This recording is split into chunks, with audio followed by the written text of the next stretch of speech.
In this video, we'll learn how to get started doing yoga. As you start your yoga journey, it's necessary to keep in mind how important your mental attitude is for success.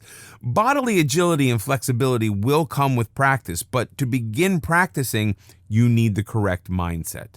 For a beginner, it can be very confusing. Just picking out the right yoga outfit can be a headache. Then, how do you decide which yoga practice is the best one for you?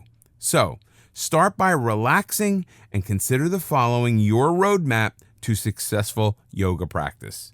Rid yourself of expectations.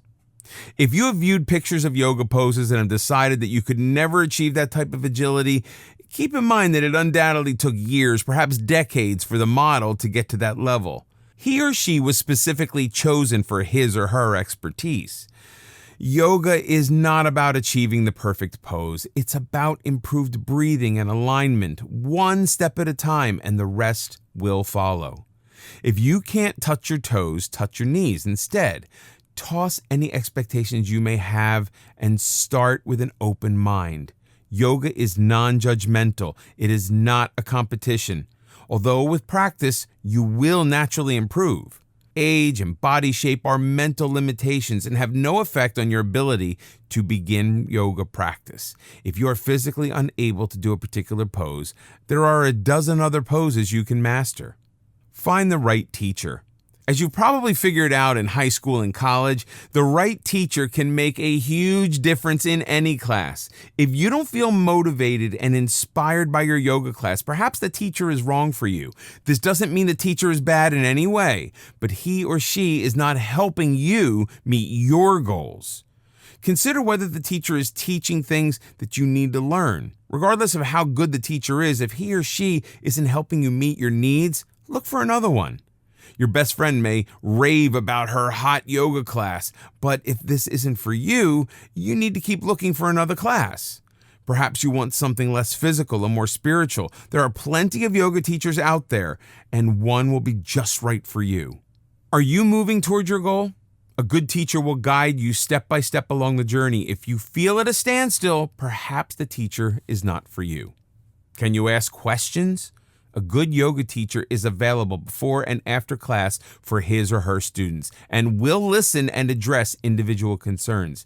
If your teacher is not approachable, find one who is. Don't hesitate to ask your teacher about his or her training or philosophy. The best type of teacher is someone who views yoga as a continuous work in progress and is still studying with his or her own teacher. It's the yoga, not the outfit. Do you know one of the major reasons people don't go or stop going to the gym? They feel self-conscious among a group of perfect bodies. Yoga has become so trendy, people are actually fretting about which designer outfit is best and what color mat they should buy. Do you really need $125 Dior pants to attain enlightenment? Wear whatever feels comfortable and don't compare yourself to anyone else. Yoga is a personal journey. As mentioned in this video course before, it's not a competition. All you need for yoga is a simple pair of leggings, shorts, tank top, or t-shirt. Seriously, you're not trying to make a fashion statement. The only thing you need to keep in mind is comfort. Special outfits are available for hot yoga. You'll want a yoga mat that lasts, so do choose a quality mat. It will be an excellent investment. Some yoga classes can cost up to $20. This can add up, but it shouldn't be a deterrent to get started. There are ways to practice yoga on a budget. The local YMCA, gyms, and some community centers frequently offer yoga classes at low rates. During warm weather, yoga groups may meet at local parks. When signing up for class, buy in bulk. Signing up for 20 classes at a time instead of the individual classes may get you a discounted rate. Some yoga studios rent mats and water bottles.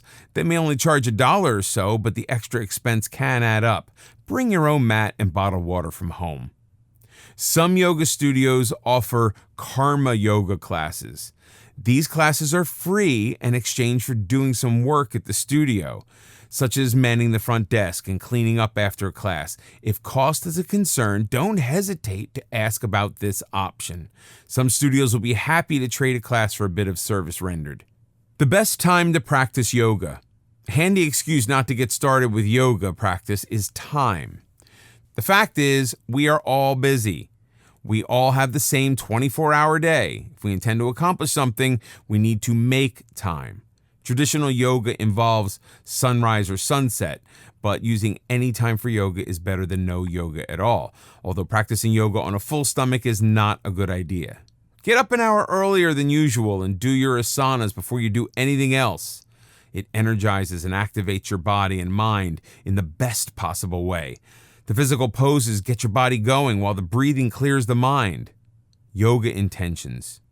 Some yoga teachers ask you to set your intentions at the start of the program. What exactly does that mean? Setting an intention is not needed for you to enjoy the benefits of your yoga sessions, but it can take them to a higher level. Setting your yoga intention brings yoga into your daily life. Yoga doesn't stop when the asanas are done. They are supposed to be at the beginning of your spiritual journey, not at the end. Yoga was originally developed as a spiritual quest. The rest simply followed. Intentions clarify your purpose in practicing yoga. It focuses on a personal quality that you wish to improve or enhance. Perhaps you hope for greater patience, awareness, or compassion toward others. Maybe you wish to let go of past hurts. Make that real in your mind. Your intentions are the bridge between your poses and the rest of your life. Yoga's not like walking out of the gym and forgetting about it until the next class. The mental practice should be part of your daily life. You will set your mind to make it real by keeping your intentions in focus. That is genuine spiritual elevation. Before you begin, talk to your doctor. It's true that anyone can practice yoga. However, you should discuss any possible limitations with your doctor before getting started. This won't prevent you from doing yoga, but it might simply limit a few movements to prevent injury. Your doctor might also have some ideas about which type of yoga is best for you. Having a doctor who is knowledgeable and supportive of yoga is a tremendous asset. Slow and easy does it. If yoga is a new experience for you, it is natural to be excited and jump right in. But the goal of yoga is not who can do the most poses in the least amount of time. Yoga is a slow and deliberate process. Each session should be devoted to making poses easier. Work at your own level of comfort. It cannot be stressed enough that yoga is non-competitive. If certain poses are more difficult than others, simply practice them more until they become easier. There's no time limit for mastering yoga poses. When poses become easier, go a bit beyond your comfort zone to reach the next level, but never to the point of physical discomfort. Begin at your own starting point. Joining a new yoga class where everyone else seems to know what they are doing can be intimidating, but that is the case when you begin any new endeavor. Regardless of anyone else, you are your own starting point. It is entirely irrelevant that everyone else is able to balance on one leg for 60 seconds while you keep tipping over. Instead of fretting, enjoy the progress as you keep improving. Savor who you are every step along the way. Self-acceptance is the essence of enlightenment.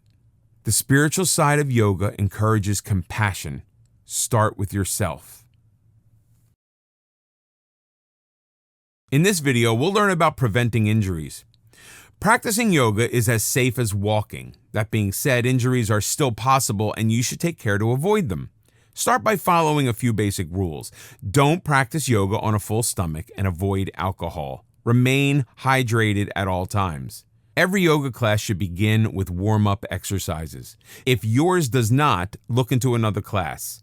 As we've discussed, the right teacher makes a tremendous difference and can reduce your chances of injury.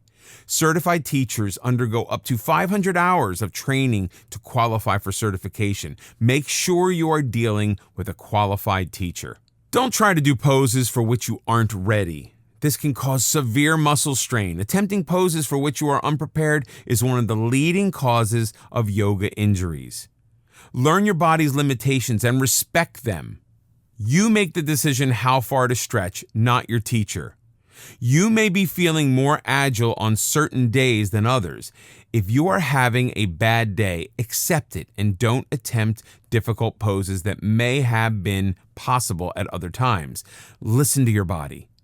Certain areas of the body, such as neck, lower back, knees, and hamstrings, are particularly vulnerable to injuries. Take care with any poses involving those body parts. It is easy to become lightheaded when changing poses, so be sure to remain hydrated at all times. Most yoga poses can be modified by using blocks or towels. Don't hesitate to use these modifications until your body is able to create the poses more effortlessly. Don't begin yoga by jumping into risky poses, such as a headstand. This can cause serious neck injury. Work your way up to the more difficult poses.